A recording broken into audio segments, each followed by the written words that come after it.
What is up, ladies and gentlemen, while I pop my collar? Hope you guys are doing well. Damn, let me unbutton it a little bit, man. So uptight, bro. Damn. All right.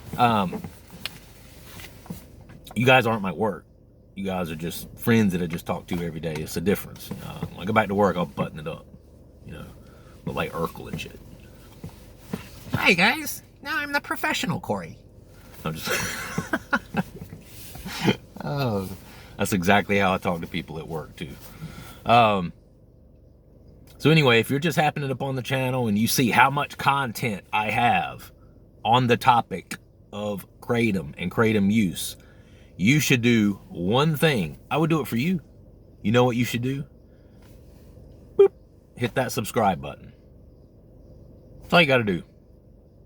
It's not a big deal. You don't ever have to worry about it again, but it actually helps the channel to grow, helps the algorithm to notice it so that it can then be put into more people's feeds, that sort of thing, right? I'm not getting paid for this, guys.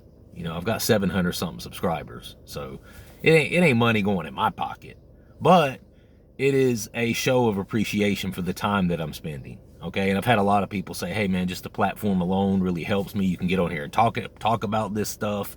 A lot of us don't have a good place where we can really talk freely about this stuff. And I know that feeling. All too well. And so with that, that's one of the reasons I provided this platform. In a lot of ways, it's kind of taken on a mind of its own. It's funny because you'll have waves of people. I've had some people that have been with me from the very beginning and they still show up semi-regularly. I'll have people that, were with me in the beginning, but I haven't heard anything from them for 3 or 4 months, and they'll pop back on and say, hey, what's up, bro? And they'll tell me what their story is. And, then you have people that I don't really hear from again, but I know they're still subscribed to the channel somewhere, and they'll come floating back in at some point. But I have waves of different people at different times, to be really interactive with the channel and whatever. So, hoping to grow that, hoping to increase that. More people that know about it, the better, because this is a judgment-free sort of platform where you can come on and we can talk about Kratom, all things, good and bad. I don't land on either side of the fence. I don't get on here and only just sit and bash Kratom. No, because we got to be real about it. If it was that sort of substance where all you could do was just sit and bash it all day, none of us would freaking be on it.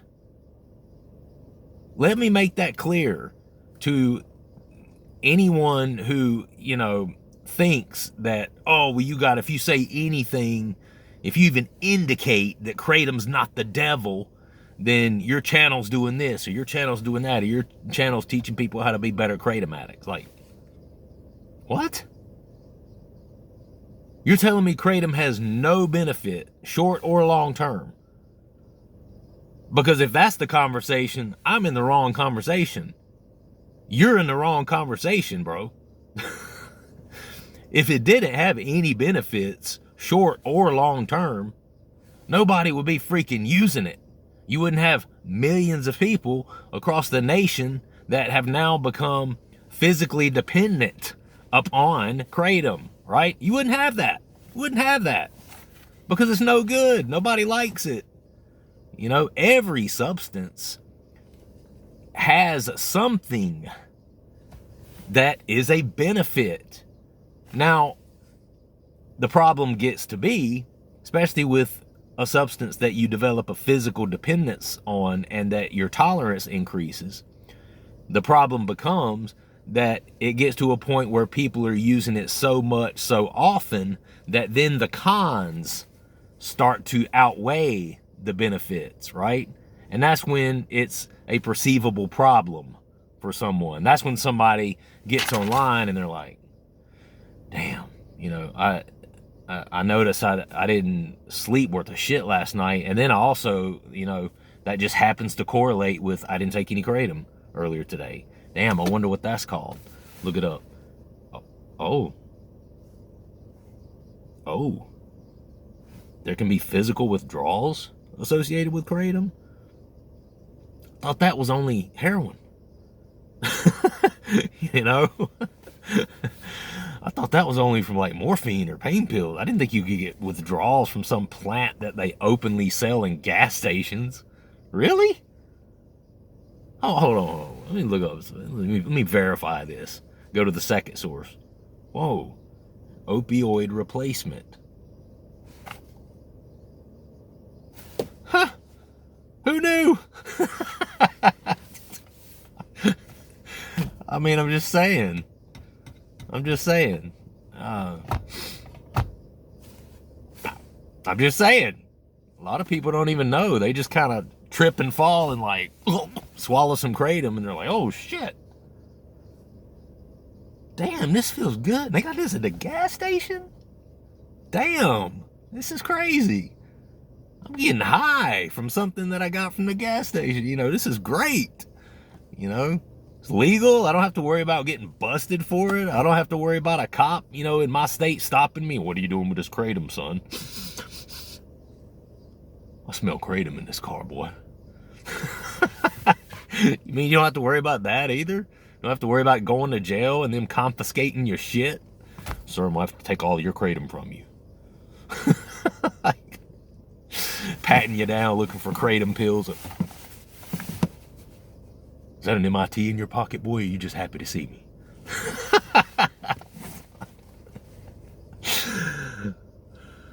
I mean, I'm just saying.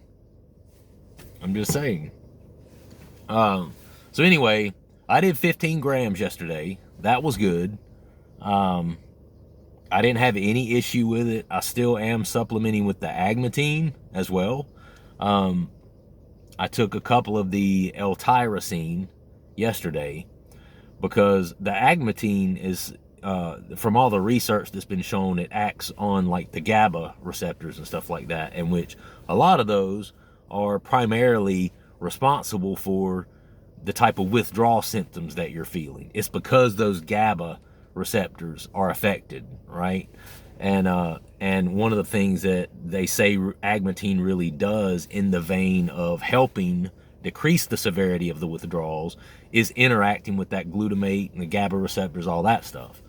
So you got that, and then the other aspect that is really controlling the withdrawal symptoms are the lack of dopamine, and we talked about this a ton on the channel.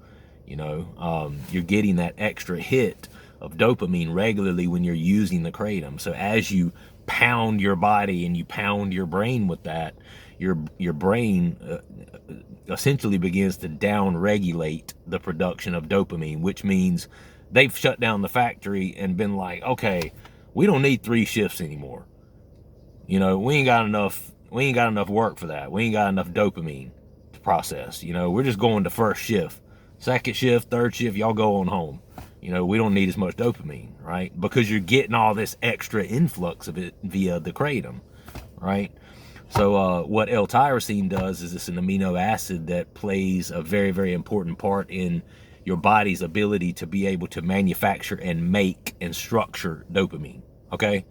So the more you have of that, a lot of times when people are taking kratom, they become short on other, you know, natural amino acids and chemicals that the body might have. They become depleted in those because the body is too busy prioritizing the kratom, so they're not absorbing certain nutrients and certain amino acids and stuff like that through food, right? L-tyrosine is something that's in chicken, you know, so it's something that can be found in multiple places, but it also helps with the production of dopamine. So the agmatine, together with something like the L-tyrosine, could really do a part in helping you to take less, because it's also been known to potentiate the effects of kratom, which means you could take a smaller amount of the kratom but get a bigger effect from it. So in effect, what that's doing is helping to not do the tolerance increasing thing like kratom does, right? Because how many of you started taking just a couple of grams a day, 2 years in, now you're like, damn, 20 grams per day now, you know? Like 10 grams a year tolerance increase is like the going rate or something, you know? And I know I've experienced that. When I first started taking kratom, I was barely taking any, like just a few grams per day, and I was like, damn, this shit's, and it was still good to me. Like I still was getting, you know, positive benefits and stuff in terms of the euphoria and the mood enhancement and all that good stuff. but I was only taking just a few grams. 4 short years later, I mean, up a couple of months ago, I wasn't doing this every day, but there were definitely days where I know I took at least 40 or 50 grams of Kratom. And like I said, that wasn't every day that I did that, but even one day is too much, for 40 grams. But so I've been supplementing a little bit with the agmatine and also the L-tyrosine to kind of help with dopamine production, to help with those GABA receptors. That's going to help you not get such a, because the depletion in dopamine is the reason when you come off of Kratom, you start to get like this really, really bad energy drop, in the low mood, and you kind of feel depressed, and you got the anhedonia where you just can't feel happy or joyous about anything. And stuff like L-tyrosine and agmatine can help with that. So I have been taking that, not both of them every day, but I've been kind of alternating a little bit, taking a couple of L-tyrosine here, a couple of agmatine there when I dose, so that I can get a better effect from the smaller amount of Kratom that I am taking. And then it also helps during that interdose period. In between, whenever your doses are, you'll find that agmatine really does help you not to feel a lot of, discomfort regarding the withdrawals. Now, the agmatine itself, it's not going to get you high or something like that. There's no euphoria that goes along with it in and of itself, separate from the potentiating effects of maybe a little stronger Kratom buzz. But agmatine taken by itself is non-habit forming. It's not going to get you high. It's not going to do anything. It potentiates the effects of Kratom, and I think that probably also includes makes it last a little longer for you, probably. But even when you come off of the Kratom, you're not going to feel the agmatine. But in hindsight, it'll be like an afterthought. You'll look back over the last 3 hours and you'll be like, damn, it's weird. Like, I wasn't thinking about Kratom every second, and it'll be like an afterthought. Like, actually, was not that uncomfortable either, and I wasn't just like dying to take a dose of Kratom. Agmatine will help you with that. I'm a believer in it. So if you're coming off of Kratom or decreasing your amount, use some of that. Use these natural things that you can get to kind of help you along. This is something that's kind of new to me. I've always been a person that just, sack up and just do it and not really, do a whole lot to help, take myself out of the misery, so to speak. Natural things like eating really healthy, exercise, stuff like that. But I have learned more recently, as I myself become more experienced in this topic, and with the help of you guys too. You guys are always chiming in, and you have also a lot of collective knowledge on this whole process, right, of coming off of Kratom. So you guys are giving me some good ideas, and I've been using them, and hey, it helps, and tapering, whether you're doing a slow taper or some sort of cold turkey, either way, it's hard. It can be hard, right? It is a difficult process. So with that, you might as well do what you can to make it easier on yourself during the process, right? And that also lessens the chances that you'll just throw your taper in the trash and just start using again, because, the discomfort level may not be quite as intense or whatever. So yeah, so yesterday for the first time I did 15 grams. I slept okay. I still woke up at like maybe 1 o'clock, something like that, and went ahead and took the other 2 gram capsules that I had laying out beside the bed. I did do that. 4 or 5 in the morning, somewhere around in there, when my biggest dose of the evening, which was 5 grams that I took around 6:30 yesterday evening. That's my bigger like evening dose. So I did 4 grams in the morning, 4 in the afternoon, early afternoon. That's 8. 5 when I got home right around 6:30, something like that. I did 5. That makes 13. Then 12 in the morning, 1 in the morning. When I wake up for that first time, I'll take the other 2 grams, which made 15 yesterday. And I slept okay. around 4 or 5, I started, sleeping a little bit more on edge, I would say, and my dreams always start getting super wicked. I've talked to people about that on here. That's like, that's not just me. That's like a normal thing. People have talked about it. When you start to kind of feel the withdrawals a little bit, or when the kratom starts to work its way out of your system, you'll start to notice that your dreams, even in those moments, it start to get a little weird, start to get a little wicked. Not wicked like evil, but just very vivid, and lucid dreams. Whereas I think kratom kind of, especially in higher amounts, kind of suppresses that dream state a little bit. So when it starts to phase out of your system, your dreams start to uptake a little bit. So anyway, and I, for that, I kind of started noticing around 4 or 5 o'clock, I wasn't sleeping quite as heavily, like quite as soundly. And I'm sure that had to do with the fact that I had taken off a gram, and my body was recognizing that through the night. But hey, I mean, you're gonna have a night or two that, it's not, you got to give your body time to stabilize on the new amount. So anyway, I'm feeling better. I'm feeling a lot better right now about where I'm at. I'm gonna keep cutting it, obviously. And I'll look at it again when I get down to 10 grams, and I'll kind of assess where I'm at with that, how long I want to stay on that, and if I want to keep cutting it, whatever. The point is, I'm feeling a lot better that I'm at a lower amount right now.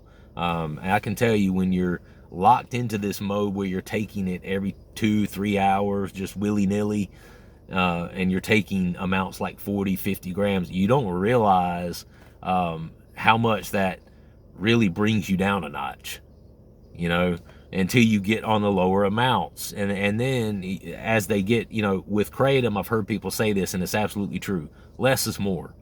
If you are a complete addictive mindset and you have no ability to control it, and you're one of those people that, look, if I'm taking it at all, I'm taking 50 grams per day, dagnabbit. I am taking 50 grams per day, or not at all. There is no in between. There is no hot and cold. And there's people out there like that. I swear to God, there are people out there that if they're taking it, they're using it to the freaking gills, man. Ride that mofo until the wheels fall off, and there's people that have that sort of mindset. I'm definitely an addict in mindset, but I'm kind of a different kind. I don't really think that way. I'll kind of binge for a month or two, like taking it kind of heavy, and then I'll get myself back right, and I'll kind of put myself in a better, more manageable, healthier sort of position. But anyway, I still am definitely planning on cutting it down. I'll readdress it again once I get down to about 10, but I'm down to 15 now officially. And, a few weeks ago, I was up around 24, 25 grams. So it's been good. I've cut a good probably 10 grams off of my overall intake just within the past 3 weeks. Maybe 3 or 4 weeks. I haven't been keeping count. My life is so incredibly busy. I just go from one thing to another just aimlessly. So time kind of becomes a irrelevant non-issue, and a couple of days into my week. But yeah, 15 grams feels really good. I feel a lot better, a lot more clear-headed. I feel a lot lighter. My body is definitely dealing with it better.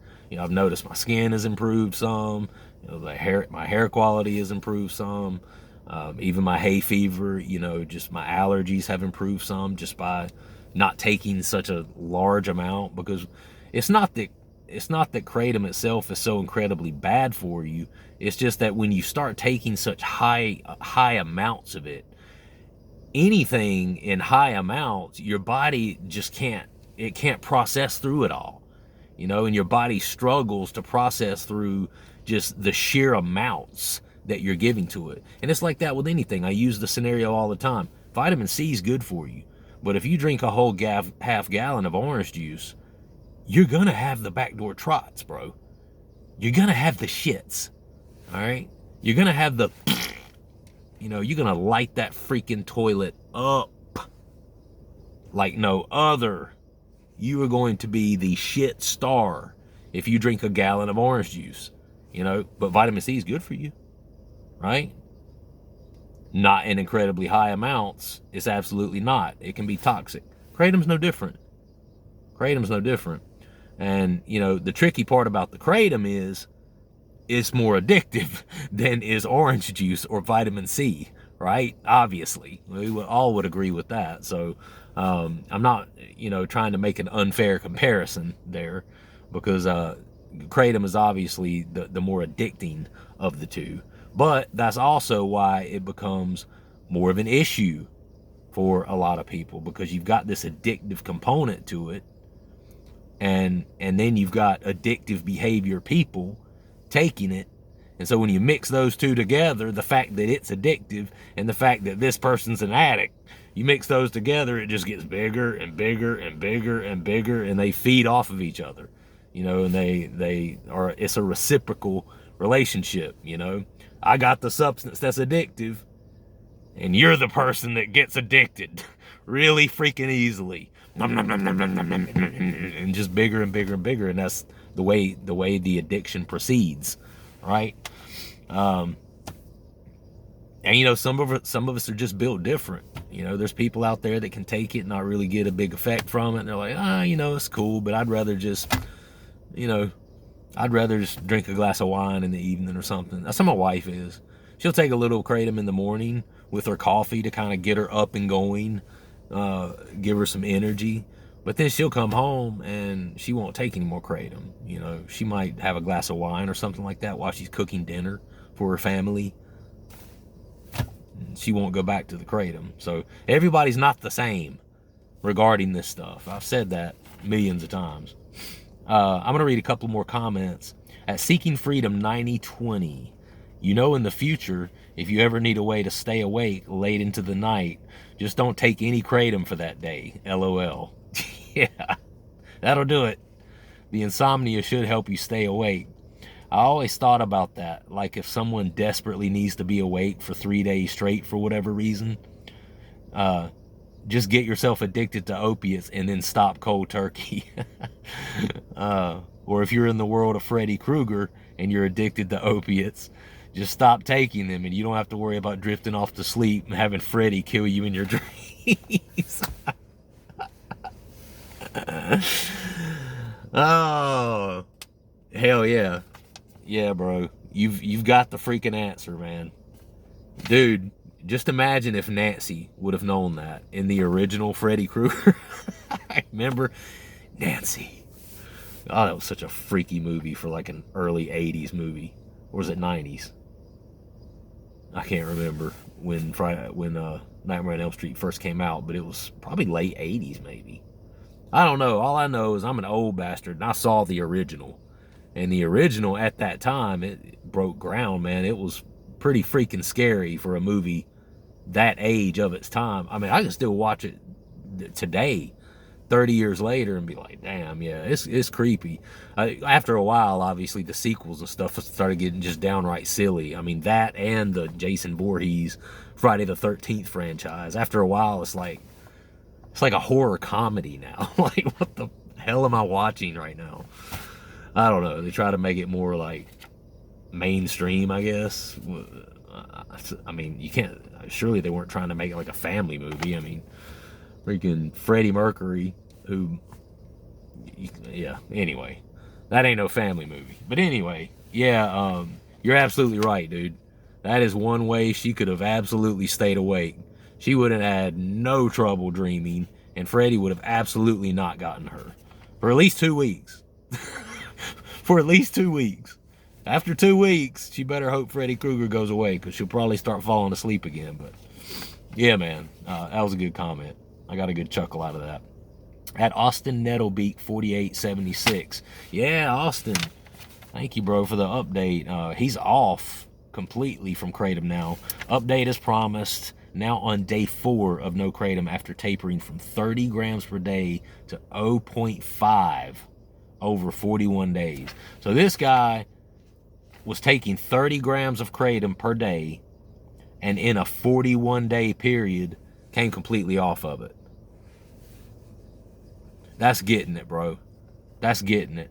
And for any of you out there who are desperate, you know, and you've kind of found yourself in a spot, because some people get in that spot that we were just talking about, where they've worked their way up to taking these astronomical amounts. And then when you're at those higher amounts and you start trying to cut back at all, you know, the feeling of those withdrawals, and I've discussed this before, the feeling of those withdrawals are symbiotic in nature and are exactly relative to how much you were taking, right? So if you were taking 40, 50 grams per day, and then you try to cut it back one day, oh, let me just take 30 today, those withdrawals will be pretty intense, because your body's so used to having it on such a regular basis and at certain amounts.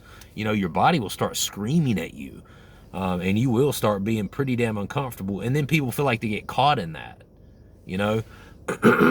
And so for this guy to be at 30 grams, for Austin to be at 30 grams per day, and then over a 41-day period, cut that down to absolutely nothing, that's sticking with it, man.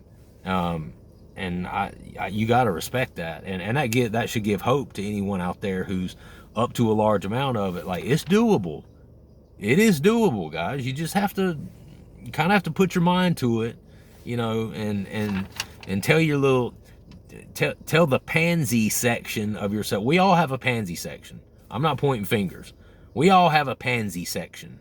You know, we all have this little voice inside of us saying, oh, it's okay, put it off till later. You know, just cowering under the umbrella of comfortability is so much easier. And it is. But you don't grow from that. And you don't improve from that. And it is shown that growth and improvement in life does not come without what? A sense of challenge. Mic drop. Or paper drop. But you know, Austin is showing you right here it can be done. So he goes on to say, I jumped down to 20 grams per day in one day. So he was taking 30 and he jumped to 20 in one day. Then from there he cut 1 gram every other day. Day 1 and 2 after quitting, I felt pretty good and normal. This is after completely quitting. Felt pretty good and normal. Day 3, I felt a bit low energy with mild anxiety. Nothing unmanageable, because I've been through much worse quitting other opiates and quitting cold turkey from 30 grams. Not recommended, he says. Damn right it's not, brother. I quit cold turkey from an MIT 45 addiction about a year and a half ago. And I was in between jobs at that moment. I've told this story before. I had gotten laid off from a job due to COVID. And I was still getting paid by that job. They gave me a severance package, you know. So I had about 2 months there where I was like, okay, you know, I'm still getting paid, but I don't have to work because I got laid off. So all I have to do is just sit here on Indeed all day and search for jobs, and that's all I can really do, you know. Yeah, I was like, this is a good time to hang up that MIT 45 habit. And I did. I just stopped. I was taking like 2 of them a day, and I just stopped cold turkey. It was freaking rough. You hear me? Rough. Fortunately, I didn't have my, you know, I've got an infant son at home now. At that time, you know, he wasn't around yet, so it was just me and my wife, you know. Didn't have a job. It was a perfect opportunity. I suffered doing that cold turkey, but, you know, if there was any point in my life where I was able to suffer, it was during that time. I mean, I was able to get up and, for my job, just go jogging, you know, like sweat it out. And I did that. I felt like straight ass. Like, I ain't talking about no little bitty skinny ass too. I'm talking about, I felt like big old junk in the trunk booty ass. That's what I felt like. Like, oh, ass. And that's how I felt. But I pushed through it. I pushed my way through it. And I jogged every day. I ate healthy. I drank shit tons of water every day.